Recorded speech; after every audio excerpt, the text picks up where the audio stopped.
Cek dulu. Udah, Bu. Udah. Nah, tinggal kan. Assalamualaikum warahmatullahi wabarakatuh.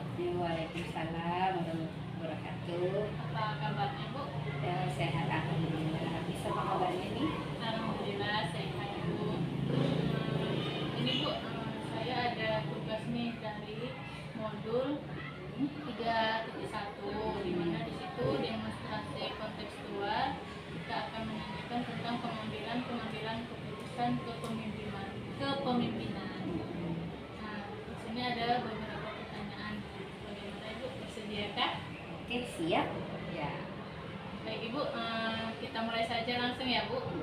Yang pertanyaan yang pertama nih, selama ini bagaimana Ibu dapat mengidentifikasi kasus-kasus yang merupakan dilema etika atau bujukan moral? Selama ini untuk mengidentifikasi kasus-kasus itu yang mana dilema etika, yang mana bujukan moral, biasanya saya telusuri dulu kasusnya, saya lihat dulu, ditelaah dulu, oh ini masuknya ke yang mana, apakah dilema etika, apakah dilema etika atau bujukan moral. Nah, cara mentelaahnya itu saya memperhatikan kasus itu detil. Lalu saya kumpulkan informasi dari pihak-pihak yang bermasalah, misalnya ada guru yang bermasalah. Saya coba untuk menelaah, memikirkannya dengan apa ya, dengan tenang gitu. Jadi bisa diambil keputusan yang mana, jenis masalahnya gitu. Jadi bisa diidentifikasi masalah tersebut, Ibu. Nah, pertanyaan kedua, selama ini bagaimana Ibu menjalankan pengambilan keputusan di sekolah Ibu, terutama untuk kasus-kasus di mana ada dua kepentingan yang sama-sama benar atau sama-sama mengandung nilai kebajikan? Biasanya kalau ada masalah-masalah seperti itu, di mana ada permasalahan dua-duanya sama-sama benar, saya biasanya lebih mendulukan apa istilahnya ya, lebih mendulukan nurani gitu ya. Kita lihat dulu yang mana tingkat kebenarannya seberapa tinggi gitu kan, dan kita berusaha mencari solusi sebagai jalan tengah untuk kedua permasalahan itu. Jadi kita memfasilitasi untuk si A dan untuk si B-nya gitu. Jadi masing-masing merasa masalahnya itu teratasi gitu. Jadi kalau ada masalah yang sama-sama merasa benar, ya kita fasilitasi si A kebenarannya sampai mana, si B kebenarannya sampai mana gitu kan. Nah, jadi kita ambil solusi yang memenangkan keduanya gitu. Jadi tidak akan ada yang merasa dirugikan gitu. Nah, untuk pertanyaan ketiga, Bu, langkah-langkah atau prosedur seperti apa nih yang bisa Ibu lakukan selama ini? Biasanya kalau untuk mengatasi masalah-masalah dilema etika atau bujukan moral, dilema etika lah dulu ya. Kalau dilema etika itu kan benar lawan benar gitu kan. Nah, pertama saya memvalidasi kejadian dulu. Jadi kalau ada masalah, kita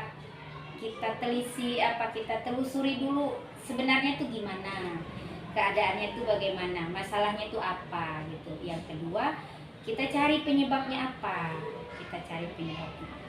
Lalu yang ketiga, saya akan mengkomunikasikan dengan pihak-pihak yang bermasalah untuk sama-sama mencari solusi menurut si pemasalah itu, solusinya apa gitu.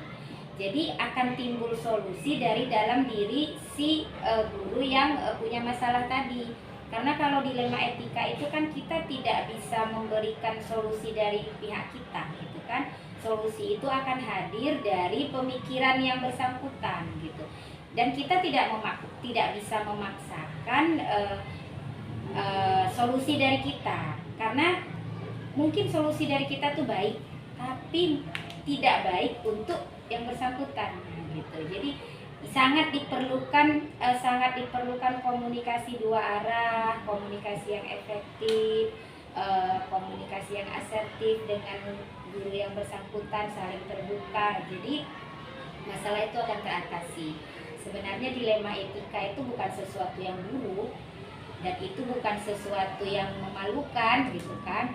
Karena setiap orang dalam hidup pasti punya masalah gitu.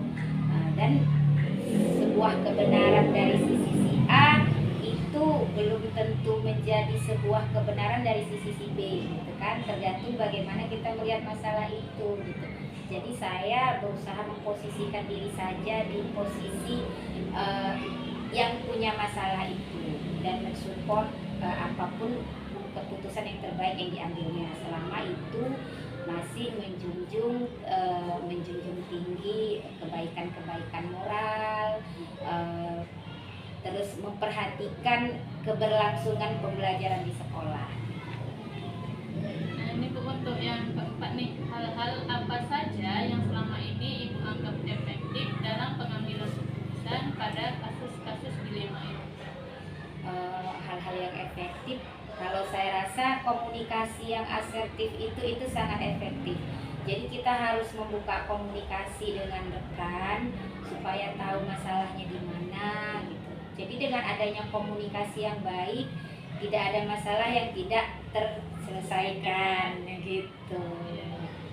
Yang kelima nih Bu, hal-hal apa saja yang selama ini merupakan tantangan dalam pengambilan keputusan pada kasus-kasus dilema etika?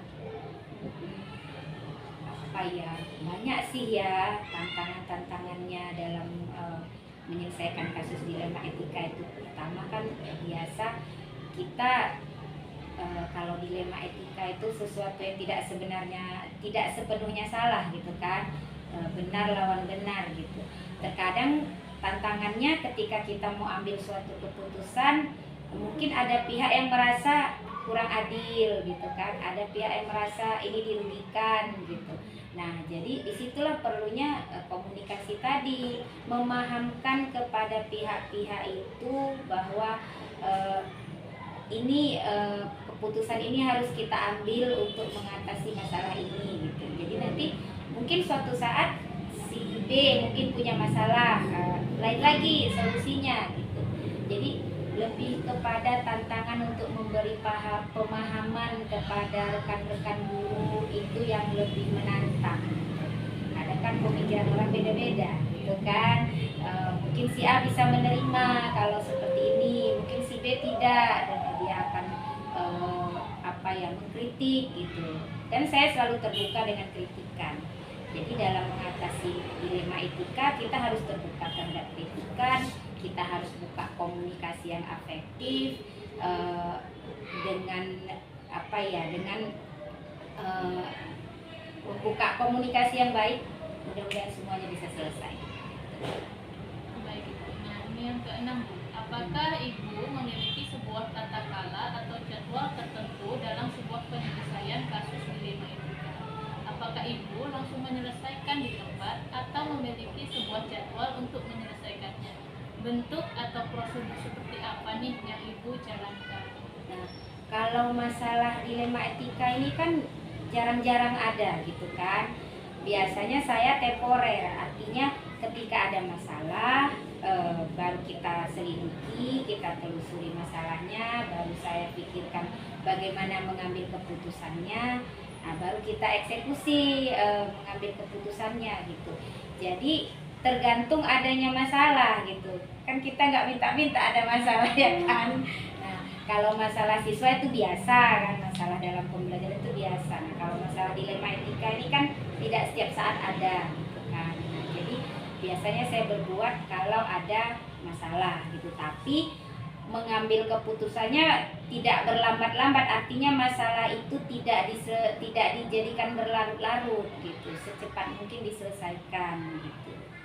Tetapi bukan ada jadwal khusus ini menyelesaikan dilema etika ini, karena di sekolah ini kasus dilema etika jarang gitu kan, jarang ada gitu. Berarti tidak ada jadwal tertentunya ya? Ya, tidak ada jadwal khusus, tergantung situasi gitu kan. Baik, yang ketujuh nih, adakah seseorang atau faktor-faktor apa nih yang selama ini mempermudah atau membantu Ibu dalam pengambilan keputusan dalam kasus-kasus dilema itu? Biasanya rekan-rekan di sini membantu saya dalam mengambil keputusan, dan lingkungan kerja di sekolah ini sangat mendukung untuk mensupport saya mengambil sebuah keputusan yang baik gitu, terutama guru-guru yang sudah tua, yang senior, yang pemikirannya udah lebih bijak gitu kan. Jadi saya selalu tukar pikiran ke guru-guru tersebut gitu, karena kan cara berpikir mereka kan sudah kadang out of the box, beda dari cara berpikir saya gitu. Jadi saya dapat kayak nutrisi solusi gitu dari mereka gitu. Rekan-rekan guru yang muda-muda juga idenya kreatif-kreatif. Ketika saya punya masalah, dilema etika yang harus saya selesaikan, saya tanya ke mereka, oh bikin seperti ini gitu, iya juga gitu kan. Jadi semua saling mendukung gitu. Jadi saya nggak takut untuk saya tidak takut kehabisan ide menyelesaikan masalah, karena di sini yang senior mudah diajak kerjasama untuk mencari solusi masalah, yang muda pun ide kreatifnya banyak untuk menyelesaikan masalah gitu. Jadi solusi untuk sebuah masalah bagi saya itu banyak di sini gitu. Baik Bu, ini untuk pertanyaan terakhir ya Bu. Dari semua hal yang telah Ibu sampaikan, pembelajaran apa yang dapat Ibu petik dari pengalaman Ibu dalam mengambil keputusan dilema itu?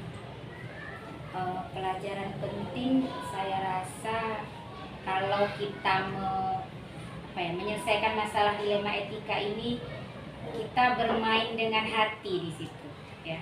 Kita menjadi lebih humanis, kita dilatih untuk berempati kepada orang lain, karena dilema etika itu kan bukan sesuatu masalah yang salah lawan benar, tapi benar lawan benar. Setiap orang punya alasan tersendiri gitu kan. Jadi dengan menyelesaikan masalah-masalah dilema etika, saya merasa saya lebih terasah untuk lebih bijak gitu. Sebagai pemimpin, kita memang harus lebih bijak untuk menyelesaikan suatu masalah sesuai porsinya gitu kan. Nah, jadi dengan seringnya mengasah kemampuan menyelesaikan masalah dilema etika ini, saya merasa seperti itu. Saya lebih bisa berempati kepada orang lain, saya lebih bisa merasakan perasaan orang lain, lalu lebih bersifat humanis gitu, lebih bersifat kemanusiaan gitu. Itu sangat sangat penting sekali untuk mengasah jiwa kepemimpinan saya. Itu ya, Miss. Baik Ibu, nggak terasa nih pertanyaan-pertanyaan sudah Ibu jawab semua nih. Terima kasih untuk waktunya. Demikian yang dapat saya sampaikan. Assalamualaikum warahmatullahi wabarakatuh. Waalaikumsalam, terima kasih kembali, sukses. Dijadikan berapa menit tuh?